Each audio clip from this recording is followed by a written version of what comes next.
दोस्तों आज के टॉपिक में मैं बात करने वाला हूं कि जो फ्रॉड लोन ऐप्स वाले होते हैं क्या वो आपका बैंक अकाउंट हैक कर सकते हैं या नहीं कर सकते।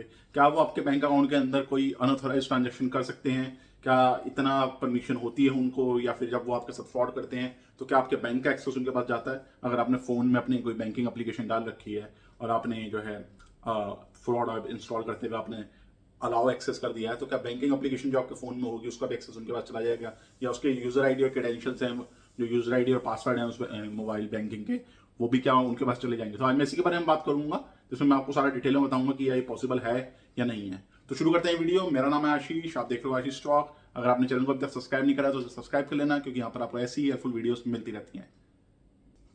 तो बात करते हैं कि जब आप किसी भी फ्रॉड लोन ऐप को इंस्टॉल करते हो, चाहे आप किसी कहीं से भी कर रहे हो, चाहे आप डायरेक्ट लिंक से कर रहे हो, चाहे आपने प्ले स्टोर के थ्रू उसको फाइंड कर रखा हो, तो जब आप इंस्टॉल करते हो और जब आप ओपन करते हो ऐप्स को, तो वो परमिशन मांगते हैं कुछ, जैसे कि आप सब लोग जानते हैं कॉन्टैक्ट की परमिशन होती है इसमें मोस्टली, गैलरी की परमिशन होती है, फाइल मैनेजर की परमिशन होती है। ये तीन परमिशन होती ही होती है मैंडेटरी। आपके कॉन्टैक्ट्स की परमिशन, आपके फाइल मैनेजर की परमिशन, आपकी गैलरी की परमिशन, ये तीन परमिशन आपको देनी पड़ती है, और लोकेशन की भी परमिशन कभी कभी देनी पड़ती है मोस्ट ऑफ द एप्स में। ठीक है, तो ये चार परमिशन आपके पास जो है उनकी इनेबल होती हैं। तो इन चार परमिशन से होता क्या है, कॉन्टैक्ट से क्या होता है, परमिशन से आपकी जितनी भी कॉन्टैक्ट लिस्ट है वो उनके पास जाती है। गैलरी से क्या होता है, आपकी गैलरी का एक्सेस उनके पास जाता है। ठीक है, फाइल मैनेजर से आपकी फाइल मैनेजर का एक्सेस जाता है उनके पास। तो ये, और लोकेशन से आपकी लोकेशन का उनको पता चलता है कि आप कहाँ से अप्लाई कर रहे हो, लोकेशन का एक्सेस जाता है। तो ये चार चीजें उनके पास जाती हैं।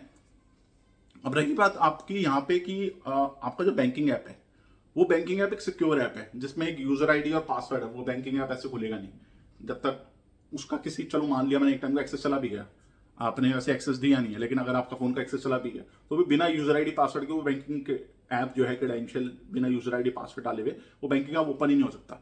तो सबसे पहली बात तो ये कि बैंकिंग ऐप का एक्सेस ही नहीं जाता, क्योंकि आप अलाउ करते वक्त जब आप लोन एप्लीकेशन को इंस्टॉल करते हो तो आप बैंकिंग ऐप को अलाउ नहीं करते, आप सिर्फ ये चार परमिशन अलाउ करते हैं जो मैं आपको बता रहा हूँ। तो जब आप बैंकिंग ऐप अलाउ ही नहीं करते तो ऑब्वियसली उसके एक्सेस भी उनके पास भी नहीं जाएगा।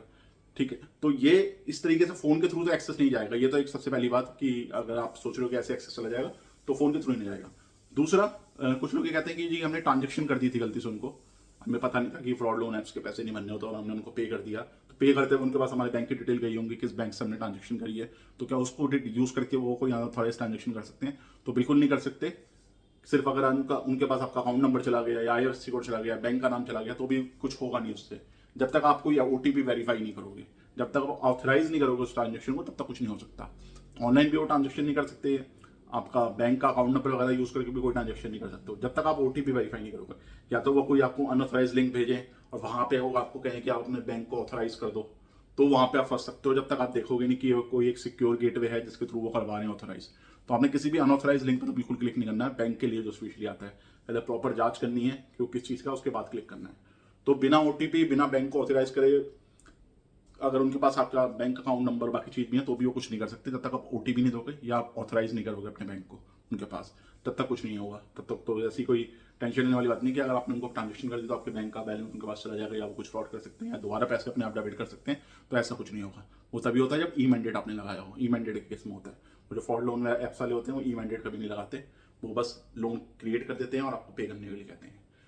तो ये दो चीजें हैं जो मोस्टली होती हैं। तो कभी भी आपके बैंक का एक्सेस लीक भी होगा तो किसी आपके थ्रू ही होगा, कोई डायरेक्टली ऐसे आपको, जो फ्रॉड लोन ऐप्स वाले हैं स्पेशली, वो तो ऐसे आपके बैंक को डायरेक्टली हैक नहीं कर पाएंगे या एक्सेस नहीं ले पाएंगे, आप ही के थ्रू होगा। तो आपने ध्यान रखना है कि कोई भी आप ट्रांजेक्शन को ऑथराइज नहीं करना है।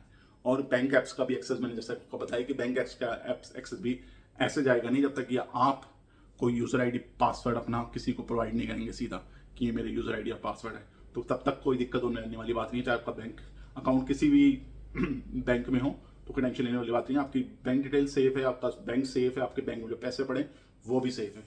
तो ये हमारा आज का वीडियो का टॉपिक था, जिसमें मैंने आपको बताया कि बैंक अकाउंट्स क्या लीक हो सकता है, फ्रॉड लोन ऐप्स वालों को कुछ अनऑथराइज्ड ट्रांजेक्शन कर सकते हैं या नहीं। उम्मीद है आपको वीडियो अच्छी लगी। वीडियो को लाइक एंड शेयर जरूर करें, हमारे यूट्यूब चैनल को सब्सक्राइब जरूर करें।